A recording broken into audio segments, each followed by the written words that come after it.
ओम नमो भगवते वासुदेवाय। प्रथम स्कंद 8वां अध्याय। गर्भ में परीक्षित की रक्षा, कुंती के द्वारा भगवान की स्तुति और युधिष्ठिर का शोक। सूत जी कहते हैं, इसके बाद पांडव श्री कृष्ण के साथ जलांजलि के इच्छुक मरे हुए स्वजनों का तर्पण करने के लिए स्त्रियों को आगे करके गंगा तट पर गए। वहां उन सब ने मृत बंधुओं को जलदान दिया और उनके गुणों का स्मरण करके बहुत विलाप किया। तदनंतर भगवान के चरण कमलों की धूलि से पवित्र गंगाजल में पुनः स्नान किया। वहां अपने भाइयों के साथ कुरुपति महाराज युधिष्ठिर, धृतराष्ट्र, पुत्र शोक से व्याकुल गांधारी, कुंती और द्रौपदी सब बैठकर मरे हुए स्वजनों के लिए शोक करने लगे। भगवान श्री कृष्ण ने धौम्य आदि मुनियों के साथ उनको सांत्वना दी और समझाया कि संसार के सभी प्राणी काल के अधीन हैं। मौत से किसी को कोई नहीं बचा सकता। इस प्रकार भगवान श्री कृष्ण ने अजातशत्रु महाराज युधिष्ठिर को उनका वह राज्य जो धूर्तों ने छल से छीन लिया था वापस दिलाया तथा द्रौपदी के केशों का स्पर्श करने से जिनकी आयु क्षीण हो गई थी उन दुष्ट राजाओं का वध कराया। साथ ही युधिष्ठिर के द्वारा उत्तम सामग्रियों से तथा पुरोहितों से 3 अश्वमेध यज्ञ कराए। इस प्रकार युधिष्ठिर के पवित्र यश को 100 यज्ञ करने वाले इंद्र के यश की तरह सब ओर फैला दिया। इसके बाद भगवान श्री कृष्ण ने वहां से जाने का विचार किया।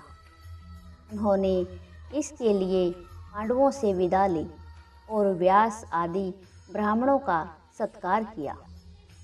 उन लोगों ने भी भगवान का बड़ा ही सम्मान किया। तदनंतर सात्यकी और उद्धव के साथ द्वारका जाने के लिए वे रथ पर सवार हुए।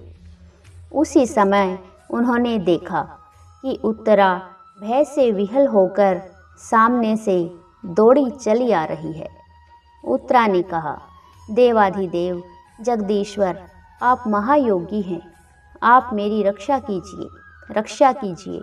आपके अतिरिक्त इस लोक में मुझे अभय दान देने वाला और कोई नहीं है, क्योंकि यहाँ सभी परस्पर एक दूसरे की मृत्यु के निमित्त बन रहे हैं। प्रभो, आप सर्वशक्तिमान हैं। यह दहकते हुए लोहे का बाण मेरी ओर दौड़ा आ रहा है। स्वामिन, यह मुझे भले ही जला डाले, परंतु मेरे गर्भ को नष्ट न करे, ऐसी कृपा कीजिए। सूत जी कहते हैं, भक्त वत्सल भगवान श्री कृष्ण उसकी बात सुनते ही जान गए कि अश्वत्थामा ने पांडवों के वंश को निर्बीज करने के लिए ब्रह्मास्त्र का प्रयोग किया है। शौनक जी, उसी समय पांडवों ने भी देखा कि जलते हुए 5 बाण हमारी ओर आ रहे हैं, इसलिए उन्होंने भी अपने अपने अस्त्र उठा लिए। सर्वशक्तिमान भगवान श्री कृष्ण ने अपने अनन्य प्रेमियों पर, शरणागत भक्तों पर बहुत बड़ी विपत्ति आई जानकर अपने निज अस्त्र सुदर्शन चक्र से उन निज जनों की रक्षा की। योगेश्वर श्री कृष्ण समस्त प्राणियों के हृदय में विराजमान आत्मा है। उन्होंने उत्तरा के गर्भ को पांडवों की वंश परंपरा चलाने के लिए अपनी माया के कवच से ढक दिया। शौनक जी, यद्यपि ब्रह्मास्त्र अमोघ है और उसके निवारण का कोई भी उपाय नहीं है, फिर भी भगवान श्री कृष्ण के तेज के सामने आकर वह शांत हो गया। यह कोई आश्चर्य की बात नहीं समझनी चाहिए, क्योंकि भगवान तो सर्वोच्च में है। वे ही अपनी निज संसार की सृष्टि, रक्षा और संहार करते हैं। जब भगवान श्री कृष्ण जाने लगे, तब ब्रह्मास्त्र को ज्वाला से मुक्त अपने पुत्रों के और द्रौपदी के साथ सती कुंती ने भगवान श्री कृष्ण की इस प्रकार स्तुति की। कुंती ने कहा, आप समस्त जीवों के बाहर और भीतर एक रस स्थित हैं, फिर भी इंद्रियों और वृत्तियों से देखे नहीं जाते, क्योंकि आप प्रकृति से परे आदि पुरुष परमेश्वर हैं। मैं आपको नमस्कार करती हूँ। इंद्रियों से जो कुछ जाना जाता है, उसकी तय में आप विद्यमान रहते हैं और अपनी ही माया के पर्दे से अपने को ढके रहते हैं। मैं अबोध नारी, आप अविनाशी पुरुषोत्तम को भला कैसे जान सकती हूँ। जैसे मूढ़ लोग दूसरा भेष धारण करके नट को प्रत्यक्ष देखकर भी नहीं पहचान सकते, वैसे ही आप दिखते हुए भी नहीं दिखते। आप शुद्ध हृदय वाले, विचारशील, जीवन मुक्त परमहंसों के हृदय में अपनी प्रेममयी भक्ति का सृजन करने के लिए अवतीर्ण हुए हैं। फिर हम अल्प बुद्धि स्त्रियां आपको कैसे पहचान सकती है। आप श्री कृष्ण वासुदेव, देवकी नंदन, नंद गोप के लाडले लाल गोविंद की हमारा बार बार प्रणाम है, जिनकी नाभि से ब्रह्मा का जन्म स्थान कमल प्रकट हुआ है, जो सुंदर कमलों की माला धारण करते हैं, जिनके नेत्र कमल के समान विशाल और कोमल हैं, जिनके चरण कमलों में कमल का चिन्ह है। श्री कृष्ण, ऐसे आपको मेरा बार बार नमस्कार है। जैसे आपने दुष्ट कंस के द्वारा कैद की हुई और चिरकाल से शोकग्रस्त देवकी की रक्षा की थी, वैसे ही पुत्रों के साथ मेरी भी आपने बार बार विपत्तियों से रक्षा की है। आप ही हमारे स्वामी हैं, आप सर्वशक्तिमान हैं। श्री कृष्ण, कहाँ तक गिनाऊं विष से, लक्ष्य ग्रह की भयानक आग से, हिडिंब आदि राक्षसों की दृष्टि से, दुष्टों की सभा से, वनवास की विपत्तियों से, अनेक बार युद्धों में अनेक महारथियों के शस्त्रास्त्रों से, और अभी अभी इस अश्वत्थामा के ब्रह्मास्त्र से भी आपने ही हमारी रक्षा की है। जगत गुरु, हमारे जीवन में सर्वदा पद पद पर विपत्तियां आती रहीं, क्योंकि विपत्तियों में ही निश्चित रूप से आपके दर्शन हुआ करते हैं, और आपके दर्शन हो जाने पर फिर जन्म मृत्यु के चक्कर में नहीं पड़ना पड़ता। ऊंचे कुल में जन्म, ऐश्वर्य, विद्या और संपत्ति के कारण जिसका घमंड बढ़ रहा है, वह मनुष्य तो आपका नाम भी नहीं ले सकता, क्योंकि आप तो उन लोगों को दर्शन देते हैं जो अकिंचन हैं। आप निर्धनों के परम धन हैं। माया का प्रपंच आपको स्पर्श भी नहीं कर सकता। आप अपने आप में ही विहार करने वाले परम शांत स्वरूप हैं। आप ही कैवल्य मोक्ष के अधिपति हैं। मैं आपको बार बार प्रणाम करती हूँ। मैं आपको अनादि अनंत सर्वव्यापक सबके नियंता काल रूप परमेश्वर समझती हूँ। संसार के समस्त पदार्थ और प्राणी आपस में टकराकर विषमता के कारण परस्पर विरुद्ध हो रहे हैं, परंतु आप सब में समान रूप से विचर रहे हैं। भगवान, आप जब मनुष्यों की सी लीला करते हैं तब आप क्या करना चाहते हैं, यह कोई नहीं जानता। आपका अभी कोई न प्रिय है और न अप्रिय। आपके संबंध में लोगों की बुद्धि ही विषम हुआ करती है। आप विश्व के आत्मा हैं, विश्व रूप हैं। न आप जन्म लेते हैं और न कर्म ही करते हैं। फिर भी पशु पक्षी, मनुष्य, ऋषि, जलचर आदि में आप जन्म लेते हैं और उन योनियों के अनुरूप दिव्य कर्म भी करते हैं। यह आपकी लीला ही तो है। जब बचपन में आपने दूध की मटकी फोड़कर यशोदा मैया को खिजा दिया था और उन्होंने आपको बांधने के लिए हाथ में रस्सी ली थी, तब आपकी आंखों में आंसू छलक आए थे। काजल पोलों पर बह चला था, नेत्र चंचल हो रहे थे और भय की भावना से आपने अपने मुख को नीचे की ओर झुका लिया था। आपकी उस दशा का, लीला छवि का ध्यान करके मैं मोहित हो जाती हूँ। भला जिससे भय भी भय मानता है, उसकी यह दशा।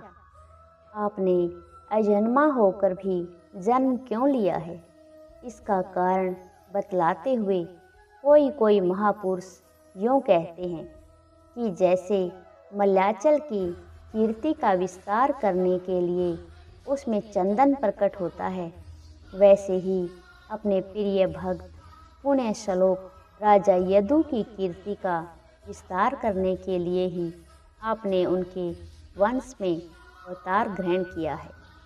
दूसरे लोग यूँ कहते हैं कि वासुदेव और देवकी ने पूर्व जन्म में आपसे यही वरदान प्राप्त किया था, इसलिए आप अजन्मा होते हुए भी जगत के कल्याण और दैत्यों के नाश के लिए उनके पुत्र बने हैं। कुछ और लोग यूँ कहते हैं कि यह पृथ्वी दैत्यों के अत्यंत भार से समुद्र में डूबते हुए जहाज की तरह डगमगा रही थी, पीड़ित हो रही थी। तब ब्रह्मा की प्रार्थना से उसका भार उतारने के लिए ही आप प्रकट हुए। कोई महापुरुष यूँ कहते हैं कि जो लोग इस संसार में अज्ञान, कामना और कर्मों के बंधन में जकड़े हुए पीड़ित हो रहे हैं, उन लोगों के लिए श्रवण और स्मरण करने योग्य लीला करने के विचार से ही आपने अवतार ग्रहण किया है। भक्तजन बार बार आपके चरित्र का श्रवण, गान, कीर्तन एवं स्मरण करके आनंदित होते रहते हैं। वे ही अविलंब जो जन्म मृत्यु के प्रवाह को सदा के लिए रोक देता है। भक्त वांछा कल्प तरु प्रभो, अब क्या आप अपने आश्रित और संबंधी हम लोगों को छोड़कर जाना चाहते हैं? आप जानते हैं कि आपके चरण कमलों के अतिरिक्त हमें और किसी का सहारा नहीं है।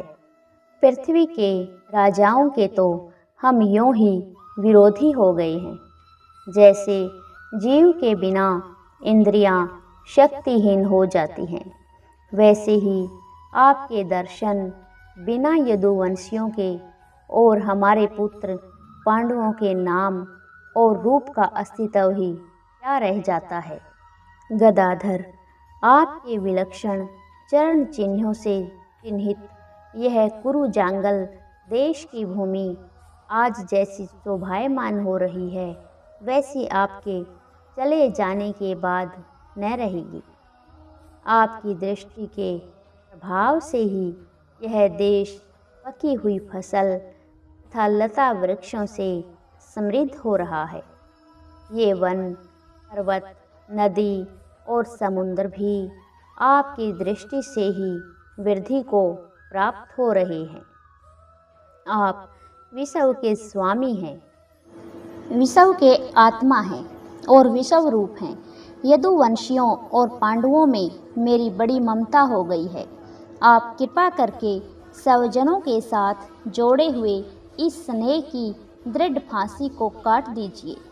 श्री कृष्ण, जैसे गंगा की अखंड धारा समुद्र में गिरती रहती है, वैसे ही मेरी बुद्धि किसी दूसरी ओर न जाकर आपसे ही निरंतर प्रेम करती रहे। श्री कृष्ण, अर्जुन के प्यारे सखा यदुवंश शिरोमणि, आप पृथ्वी के भार रूप राजवेशधारी दैत्यों को जलाने के लिए अग्नि स्वरूप हैं। आपकी शक्ति अनंत है।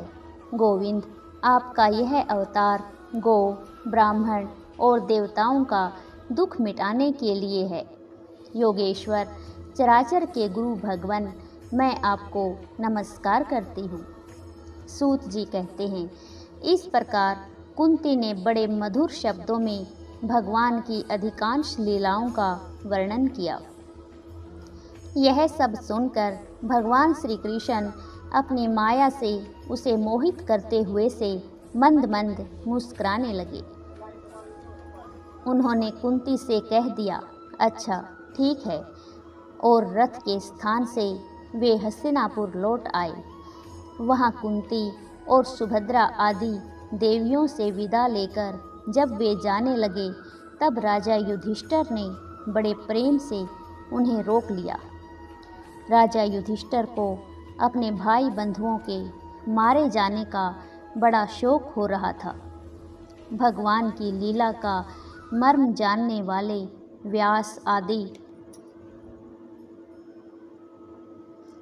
महर्षियों ने और स्वयं अद्भुत चरित्र करने वाले भगवान श्री कृष्ण ने भी अनेकों इतिहास कहकर उन्हें समझाने की बहुत चेष्टा की, परंतु उन्हें सांत्वना न मिली, उनका शोक न मिटा। शौनकादि ऋषियों धर्मपुत्र राजा युधिष्ठिर को अपने स्वजनों के वध से बड़ी चिंता हुई। वे अविवेक युक्त चित्त से स्नेह और मोह के वश में होकर कहने लगे, भला मुझ दुरात्मा के हृदय में बद्धमूल हुए इस अज्ञान को तो देखो। मैंने सियार कुत्तों के आहार इस अनात्मा शरीर के लिए अनेक अक्षौहिणी सेना का नाश कर डाला। मैंने बालक, ब्राह्मण, संबंधी, मित्र, चाचा, ताऊ, भाई, बंधु और गुरुजनों से द्रोह किया है। करोड़ों वर्षों में भी नरक से मेरा छुटकारा नहीं हो सकता। यद्यपि शास्त्र का वचन है कि राजा यदि प्रजा का पालन करने के लिए धर्म युद्ध में शत्रुओं को मारे तो उसे पाप नहीं लगता, फिर भी इससे मुझे संतोष नहीं होता। स्त्रियों के पति और भाई बंधुओं को मारने से उनका मेरे द्वारा यहाँ जो अपराध हुआ है, उसका मैं गृहस्थोचित यज्ञ यागादियों के द्वारा मार्जन करने में समर्थ नहीं हूँ। जैसे कीचड़ से गंदला जल स्वच्छ नहीं किया जा सकता, मदिरा से मदिरा की अपवित्रता नहीं मिटाई जा सकती, वैसे ही बहुत से हिंसा बहुल यज्ञों के द्वारा एक भी प्राणी की हत्या का प्रायश्चित नहीं किया जा सकता। जय श्री कृष्ण।